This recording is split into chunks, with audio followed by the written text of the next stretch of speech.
우리가 나이 들면서 가장 두려워하는 것이 무엇일까요? 아마 육체의 쇠락보다 더 무서운 것은 나 자신을 잃어버리고 내가 사랑하는 사람들을 잊어가는 것. 바로 치매일 것입니다.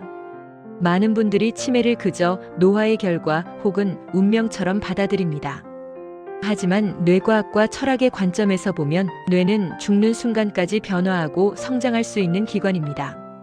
오늘 저는 여러분께 죽을 때까지 명료한 정신을 유지하기 위한 치매를 없애는 4가지 특급 비결을 말씀드리려 합니다. 이건 단순히 좋다더라 하는 민간요법이 아닙니다. 뇌의 생리학적 메커니즘을 바탕으로 한 지금 당장 실천해야 할 삶의 태도에 관한 이야기입니다. 첫 번째 비결은 뇌를 능동적으로 괴롭혀라입니다. 우리 뇌에는 인지예비능이라는 개념이 있습니다. 쉽게 말해 뇌세포의 저축통장 같은 것입니다. 치매 원인 물질이 뇌에 쌓여도 비축해둔 신경 연결망이 튼튼한 사람은 증상이 나타나지 않습니다. 그런데 많은 분들이 나는 하루 종일 뉴스도 보고 유튜브도 보니까 머리를 쓴다고 착각하십니다. 죄송하지만 TV나 영상을 멍하니 바라보는 것은 뇌 입장에선 수동적 활동입니다. 정보가 흘러가 버립니다. 뇌를 젊게 하려면 입력이 아니라 출력을 해야 합니다. 뇌과학적으로 낯선 것을 배울 때 뇌세포 사이의 연결고리인 시냅스가 폭발적으로 늘어납니다. 예를 들어 평소 안 쓰던 손으로 양치질을 해보거나 새로운 외국어 단어를 외우거나 혹은 논리적 추론이 필요한 책을 읽는 것도 아주 좋습니다. 익숙한 길이 아니라 새로운 길을 개척할 때 뇌는 늙지 않습니다. 편안함은 뇌의 적이고 적당한 불편함은 뇌의 보약입니다. 두 번째는 사회적 연결, 즉 대화의 중요성입니다. 은퇴 후 가장 위험한 것이 무엇인지 아십니까? 바로 고립입니다. 혼자 있는 시간이 길어지면 뇌는 급격히 위축됩니다. 실제로 사회적 고립이 치매 위험을 40% 이상 높인다는 연구 결과도 있습니다. 왜 대화가 중요할까요? 우리는 대화를 아주 쉬운 일이라 생각하지만 뇌 입장에서 대화는 엄청난 고난도 작업입니다. 상대방의 말을 듣고 이해해야 하고 내 생각을 정리해서 말로 내뱉어야 하며 동시에 상대의 표정과 감정까지 읽어야 합니다. 즉, 누군가와 즐겁게 수다를 떠는 그 순간 여러분의 뇌는 풀가동되며 혈류량이 급증합니다. 이런 이유로 마음이 맞는 벗을 만나고 모임에 나가고 전화통화를 하셔야 합니다. 단순히 밥 먹었니?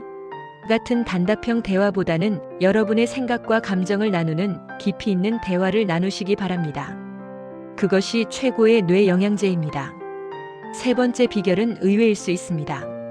강도 높은 운동보다 끊임없이 움직이는 습관입니다. 물론 땀 흘리는 운동도 좋습니다. 하지만 하루 1시간 운동하고 나머지 23시간을 앉아있거나 누워있다면 뇌 건강에는 큰 도움이 안 됩니다. 중요한 건 뇌로 가는 혈류량을 지속적으로 늘리는 겁니다. 우리가 몸을 움직일 때 근육에서는 BDNF라는 물질이 생성됩니다. 뇌과학자들은 이걸 뇌의 걸음, 뇌의 기적이라고 부릅니다. 이 물질은 기억을 담당하는 해마의 세포 생성을 돕고 뇌세포를 보호합니다. 거창한 운동 계획을 세우기보다는 30분에 한 번씩 일어나 스트레칭을 하고 가까운 거리는 걸어 다니고 집안일을 능동적으로 하십시오.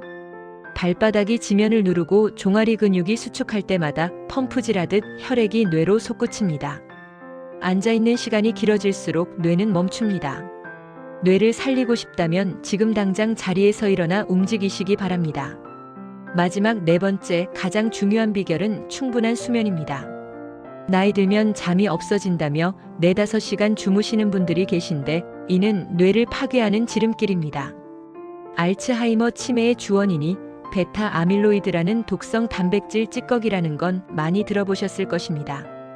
그런데 우리 뇌에는 글림프 시스템이라는 노폐물 청소 시스템이 있습니다. 놀라운 건 이 청소부들이 우리가 깊은 잠에 빠져 있을 때만 활동한다는 사실입니다. 깨어있는 동안 쌓인 뇌의 노폐물을 잠자는 동안 뇌척수액이 들어와 싹 씻어내는 것입니다. 그런데 잠을 줄인다면 뇌에 쓰레기가 쌓이도록 방치하는 것과 같습니다. 하루 7시간 이상의 질 좋은 수면은 선택이 아니라 필수입니다.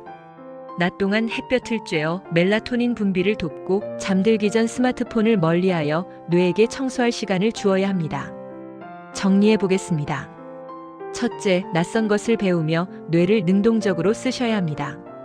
둘째, 사람을 만나 대화하며 뇌를 연결하셔야 합니다. 셋째, 부지런히 움직여 뇌에 피를 공급하셔야 합니다. 넷째, 푹 주무시며 뇌를 청소하셔야 합니다. 행복한 삶은 결국 맑은 정신과 건강한 신체에서 나오는 것입니다. 오늘 말씀드린 이 4가지 습관은 뇌를 위한 것이기도 하지만 결국 여러분의 삶을 존엄하고 풍요롭게 만드는 길입니다. 오늘 영상이 도움이 되셨다면 구독과 좋아요 부탁합니다. 오늘부터 당장 시작해 보시길 바랍니다. 지금까지 웬디의 서재였습니다. 감사합니다.